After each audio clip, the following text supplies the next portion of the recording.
जी अस्सलाम वालेकुम वरहमतुल्लाहि वबरकातुहू। नाजरीन, मैं हाँ हरबलिस्ट एहसन चिश्ती ते एक नवी जगह ते नवी वीडियो के नाल हाज़िर खिदमत हाँ। नाजरीन, इस वीडियो नू बनाने का मकसद साडे पंजाब दे कल्चर नू उजागर करना है ते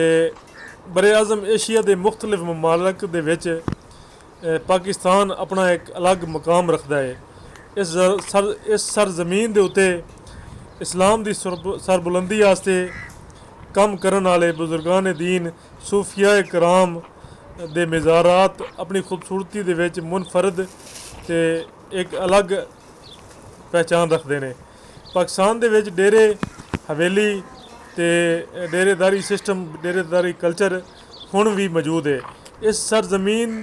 दे उत्ते मुख्तलिफ कबैल मुख्तलिफ कौमां दे लोग जुरातमंदी ते वाज़ेदारी दे विच अपना एक अलग मकाम रखते हैं। इत्थे दे लोगों के रहन सहन बहुत खूबसूरत हैं ते उन्हें अपने पिंडा थावां दे विच लोगों की खुशी गमी दे विच इकट्ठे बैठन वास्ते डेरे बनाए हुए हैं ते डेरे ते हवेलियां बनी हुई ने ते जिहदे विच इकट्ठे बह के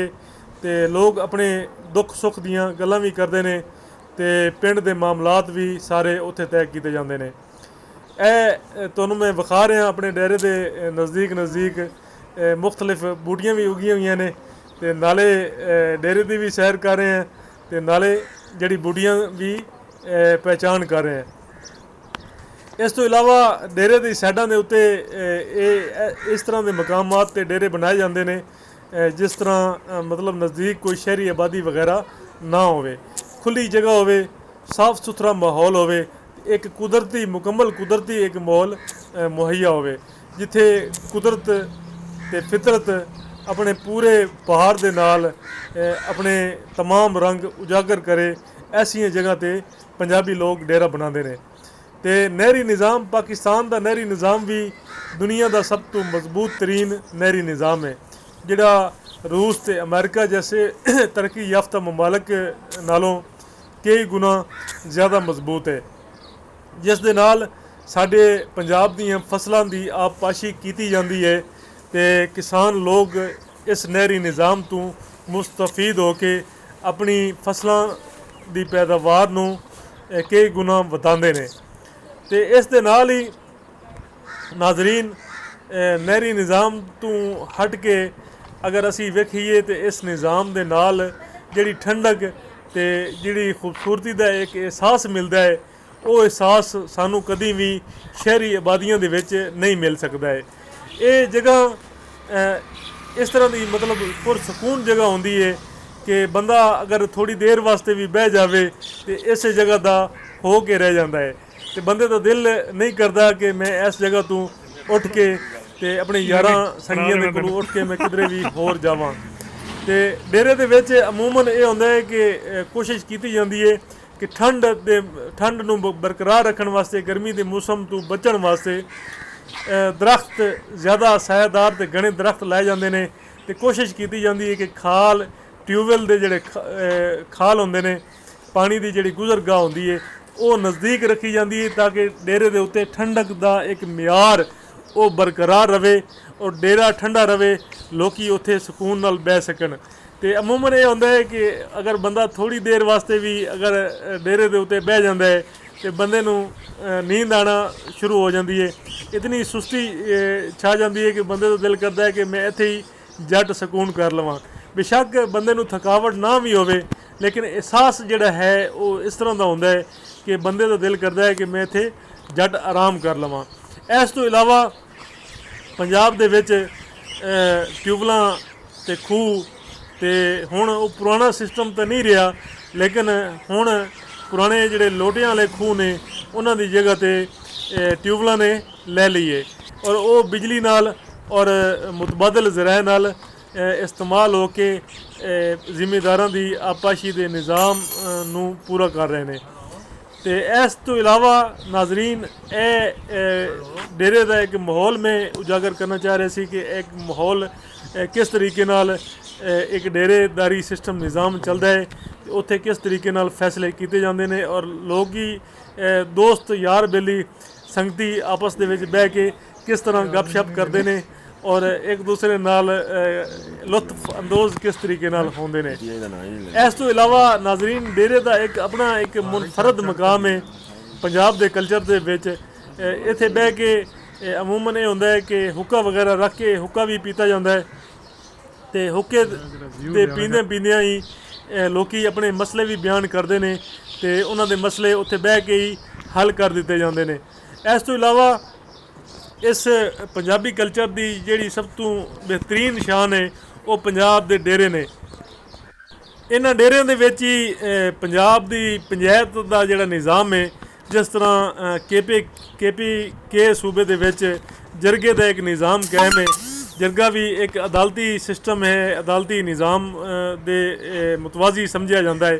ਇਸੇ ਤਰ੍ਹਾਂ ਪੰਜਾਬ ਦੇ ਜਿਹੜੇ ਡੇਰੇ ਨੇ ਇਹ ਪੰਚਾਇਤ ਦੇ ਨਿਜ਼ਾਮ ਨੂੰ ਬਰਕਰਾਰ ਰੱਖਣ ਵਾਸਤੇ ਆਪਣਾ ਇੱਕ ਅਹਿਮ ਰੋਲ ਅਦਾ ਕਰ ਰਹੇ ਨੇ। ਇੱਥੇ ਲੋਕਾਂ ਦੇ ਜਿਹੜੇ ਨਾਰਮਲ ਫੈਸਲੇ ਹੁੰਦੇ ਨੇ, ਜਿਹੜੇ ਛੋਟੇ ਲੈਵਲ ਦੇ ਫੈਸਲੇ ਹੁੰਦੇ ਨੇ, ਉਹ ਡੇਰੇਦਾਰੀ ਸਿਸਟਮ ਦੇ ਵਿੱਚ ਬਹਿ ਕੇ ਅਤੇ ਅਹਿਮ ਆਪਸ ਦੇ ਵਿੱਚ ਮਸ਼ਾਵਰਤ ਕਰਕੇ ਤੈਅ ਕੀਤੇ ਜਾਂਦੇ ਨੇ ਔਰ ਝਗੜੇ ਜਿਹੜੇ ਜਿਤਨੇ ਵੀ ਹੋਵਣ ਉਹ ਇੱਥੇ ख़त्म ਕਰ ਦਿੱਤੇ ਜਾਂਦੇ ਨੇ। ਇੱਕ ਬਹੁਤ ਹੀ ਪਿਆਰਾ ਕਲਚਰ ਹੈ, ਬੜਾ ਹੀ ਪਿਆਰਾ ਔਰ ਜ਼ਬਰਦਸਤ ਕਲਚਰ ਹੈ, ਜਿਸ ਨੂੰ ਉਜਾਗਰ ਕਰਨ ਵਾਸਤੇ ਹਰ ਸਾਲ ਪਾਕਿਸਤਾਨ ਔਰ ਪੂਰੀ ਦੁਨੀਆ ਦੇ ਵਿੱਚ ਕਲਚਰ ਡੇ ਵੀ ਮਨਾਇਆ ਜਾਂਦਾ ਹੈ, ਤਾਂ ਕਿ ਹਰ ਕਲਚਰ ਜਿਹੜਾ ਹੈ ਉਹ ਆਪਣੀ ਅਸਲ ਰੰਗ ਦੇ ਵਿੱਚ, ਅਸਲ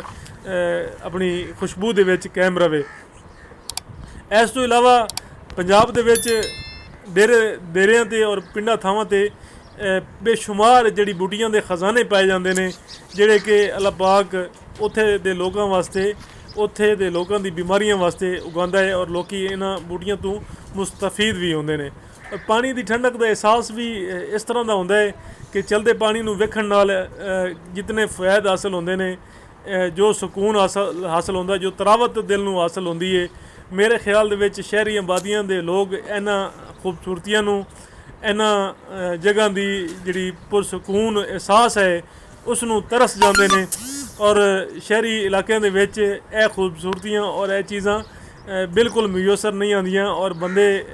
ਇਸ ਚੀਜ਼ ਨੂੰ ਬਹੁਤ ਜ਼ਿਆਦਾ ਮਿਸ ਕਰਦੇ ਨੇ ਔਰ ਪਸੰਦ ਕਰਦੇ ਨੇ। ਇਸ ਤੋਂ ਇਲਾਵਾ ਨਾਜ਼ਰੀਨ, ਇੱਕ ਕੁਦਰਤੀ ਨੈਚੁਰਲੀ ਮਾਹੌਲ ਦੀ ਜਿਹੜੀ ਹਮ ਆਹੰਗੀ ਹੈ ਉਹ ਵੀ ਇਨਸਾਨੀ ਫਿਤਰਤ ਵਾਸਤੇ ਬਹੁਤ ਜ਼ਰੂਰੀ ਹੈ, ਇਨਸਾਨ ਦੀ ਸਿਹਤ ਦੀ ਬਕਾ ਵਾਸਤੇ ਬਹੁਤ ਜ਼ਰੂਰੀ ਹੈ, ਇਨਸਾਨ ਦੇ ਮਾਹੌਲ ਵਾਸਤੇ ਬਹੁਤ ਜ਼ਰੂਰੀ ਹੈ। ਐਸੀਆਂ ਜਗ੍ਹਾ 'ਤੇ ਪਰਵਰਿਸ਼ ਪਾਉਣ ਵਾਲੇ ਬੱਚੇ ਔਰ ਵੱਡੇ ਉਹ ਜਿਸਮਾਨੀ ਤੌਰ 'ਤੇ ਮਜ਼ਬੂਤ ਵੀ ਹੁੰਦੇ ਨੇ ਔਰ ਮੱਝਾਂ ਗਾਵਾਂ ਦੇ ਦੁੱਧ ਵੀ ਇੱਥੇ ਦਸਤਿਆਬ ਹੁੰਦੇ ਨੇ, ਜਿਹੜੇ ਕਿ ਬਿਲਕੁਲ 100% ਖਾਲਿਸ ਹੁੰਦੇ ਨੇ, ਜਿਹੜੇ ਕਿ ਸ਼ਹਿਰੀ ਆਬਾਦੀਆਂ ਦੇ ਵਿੱਚ ਬਿਲਕੁਲ ਦਸਤਿਆਬ ਨਹੀਂ ਹੁੰਦੇ ਔਰ ਜਿਨ੍ਹਾਂ ਦੀ ਕਮੀ ਦੀ ਵਜ੍ਹਾ ਤੋਂ ਸ਼ਹਿਰਦਾਰੀ ਦੇ ਵਿੱਚ ਬੇਸ਼ੱਕ ਜਿਤਨਾ ਵੀ ਅਮੀਰ ਆਦਮੀ ਹੋਵੇ ਉਹ ਇਹਨਾਂ ਨਿਯਮਤਾਂ ਦੇ ਉੱਤੋਂ ਬਿਲਕੁਲ ਮਹਿਰੂਮ ਰਹਿੰਦਾ ਹੈ ਔਰ ਖਾਲਿਸ ਚੀਜ਼ ਉਸ ਤੱਕ ਨਹੀਂ ਪਹੁੰਚ ਸਕਦੀ ਔਰ ਇਹਨਾਂ ਚੀਜ਼ਾਂ ਨੂੰ ਉਹ ਤਰਸ ਜਾਂਦਾ ਹੈ। ਜਿਸ ਤਰ੍ਹਾਂ ਹੁਣ ਸਾਹਮਣੇ ਤੁਹਾਨੂੰ ਨਜ਼ਰ ਆ ਰਿਹਾ ਹੋਏਗਾ ਕਿ ਇਹ ਮਕਈ ਦਾ ਖੇਤ ਲੱਗਾ ਹੋਇਆ ਹੈ ਅਤੇ ਕੁਦਰਤੀ ਨੈਚੁਰਲੀ ਮਾਹੌਲ ਦੇ ਵਿੱਚ ਕਿਸ ਤਰੀਕੇ ਨਾਲ ਇਹ ਮਕਈ ਪਰਵਰਿਸ਼ ਪਾ ਰਹੀ ਹੈ ਔਰ ਇੱਥੋਂ ਜਨਾਬ ਪੂਰੀ ਦੁਨੀਆ ਦੀਆਂ ਜ਼ਰੂਰਤਾਂ ਪੂਰੀਆਂ ਹੋ ਰਹੀਆਂ ਨੇ। ਅੱਲਾਹ ਪਾਕ ਦਾ ਇੱਕ ਬਣਾਇਆ ਹੋਇਆ ਸਿਸਟਮ ਹੈ ਜਿਸ ਦੇ ਤਹਿਤ ਇਹ ਨਿਜ਼ਾਮ ਸਾਰਾ ਚੱਲ ਰਿਹਾ ਹੈ ਔਰ ਦੁਨੀਆ ਜੋ ਇੱਥੋਂ ਕਮਾ ਵੀ ਰਹੀ ਹੈ ਅਤੇ ਇੱਥੋਂ ਖਾ ਵੀ ਰਹੀ ਹੈ। ਇਸ ਵਕਤ ਮੈਂ ਦੀਪਾਲਪੁਰ ਤਹਿਸੀਲ ਦੇ ਵਿੱਚ ਟਿੱਬੀ ਸਰਦਾਰ ਸਿੰਘ ਦੇ ਗਾਉਂ ਦੇ ਵਿੱਚ ਆਪਣੇ ਭਾਈ ਕੋਲ ਮੌਜੂਦ ਹਾਂ। ਇਹ ਮੇਰੇ ਭਾਈ ਦਾ ਡੇਰਾ ਹੈ ਅਤੇ ਉਹ ਇੱਥੇ ਸਾਹਮਣੇ ਬੈਠੇ ਨੇ ਤੁਹਾਡੇ, ਅਤੇ ਇੱਥੇ ਅਸੀਂ ਵੈਸੇ ਇੰਜੋਏਮੈਂਟ ਵਾਸਤੇ ਇੱਕ ਆਪਣਾ ਕਲਚਰ ਵਿਖਾਉਣ ਵਾਸਤੇ, ਆਪਣਾ ਇੱਕ ਸਿਸਟਮ ਵਿਖਾਉਣ ਵਾਸਤੇ ਵੀਡੀਓ ਬਣਾਈ ਹੈ ਤਾਂ ਕਿ ਪੰਜਾਬ ਦੇ ਕਲਚਰ ਨੂੰ ਉਜਾਗਰ ਵੀ ਕੀਤਾ ਜਾਵੇ ਅਤੇ ਨਾਲ ਮਾਲੂਮਾਤ ਵੀ ਇਹਦੇ ਵਿੱਚ ਫਰਾਹਮ ਕੀਤੀ ਜਾਵੇ ਕਿ ਪੰਜਾਬ ਦਾ ਕਲਚਰ ਸਾਨੂੰ ਕੀ ਸਬਕ ਦਿੰਦਾ ਹੈ ਅਤੇ ਇਹਦੇ ਵਿੱਚ ਸਾਡੇ ਵਾਸਤੇ ਕਿਹੜੀ ਜਿਹੜਾ ਨਾ ਉਹ ਸਾਡੇ ਵਾਸਤੇ ਮਤਲਬ ਕਿਤਨੀਆਂ ਸਹੂਲਤਾਂ ਮੌਜੂਦ ਹੁੰਦੀਆਂ ਨੇ। ਇਸ ਤੋਂ ਇਲਾਵਾ ਇੱਕ ਸਕੂਨ ਬਖਸ਼ ਜ਼ਿੰਦਗੀ ਜਿਹੜੀ ਇੱਕ ਬਹੁਤ ਵੱਡੀ ਨਿਮਤ ਹੈ, ਉਸ ਤੋਂ ਅਸੀਂ ਕਿਸ ਤਰੀਕੇ ਨਾਲ ਅਸੀਂ ਫਾਇਦਾ ਚੁੱਕ ਸਕਦੇ ਹਾਂ ਔਰ ਐਸੀ ਜਗ੍ਹਾ 'ਤੇ ਅਸੀਂ ਆ ਕੇ ਆਪਣੇ ਆਪ ਨੂੰ ਅਸੀਂ ਕਿਸ ਤਰੀਕੇ ਨਾਲ ਰਿਲੈਕਸ ਕਰ ਸਕਦੇ ਹਾਂ। ਜਿਸ ਤਰੀਕੇ ਨਾਲ ਸ਼ਹਿਰਾਂ ਦੇ ਵਿੱਚ ਚੱਲ ਦਾ ਮਾਹੌਲ ਹੁੰਦਾ ਹੈ, ਲਗਾਤਾਰ ਬੰਦਾ ਕੰਮ ਕਰ ਰਿਹਾ ਹੁੰਦਾ ਹੈ ਔਰ ਕੋਈ ਸਕੂਨ ਨਹੀਂ ਹੁੰਦਾ, ਉਸ ਜ਼ਿੰਦਗੀ ਦੇ ਵਿੱਚੋਂ ਨਿਕਲ ਕੇ ਐਸੀ ਜਗ੍ਹਾ 'ਤੇ ਪਹੁੰਚਣਾ ਮੇਰੇ ਖਿਆਲ ਦੇ ਵਿੱਚ ਆਪਣੇ ਆਪ ਨੂੰ ਰਿਲੈਕਸ ਕਰਨ ਦਾ ਇੱਕ ਬੜਾ ਜ਼ਬਰਦਸਤ ਸਮਝੋ ਕਿ ਇੱਕ ਪ੍ਰੋਗਰਾਮ ਹੁੰਦਾ ਹੈ ਔਰ ਇਹਦੇ ਨਾਲ ਇਨਸਾਨੀ ਸਿਹਤ ਦੇ ਉੱਤੇ ਇਨਸਾਨੀ ਨਫਸੀਆਤ ਦੇ ਉੱਤੇ ਬੜੇ ਅੱਛੇ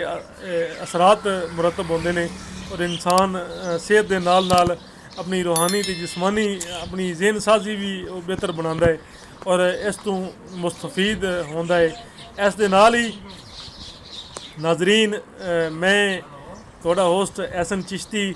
ਇਜਾਜ਼ਤ ਚਾਹਾਂਗਾ। ਅਗਰ ਤੁਸੀਂ ਮੇਰੇ ਚੈਨਲ ਦੇ ਉੱਤੇ ਨਏ ਹੋ ਤੇ ਮੇਰੇ ਚੈਨਲ ਨੂੰ ਲਾਈਕ ਐਂਡ ਸਬਸਕ੍ਰਾਈਬ ਜ਼ਰੂਰ ਕਰ ਦਿਓ ਤੇ ਵੀਡੀਓ ਨੂੰ ਸ਼ੇਅਰ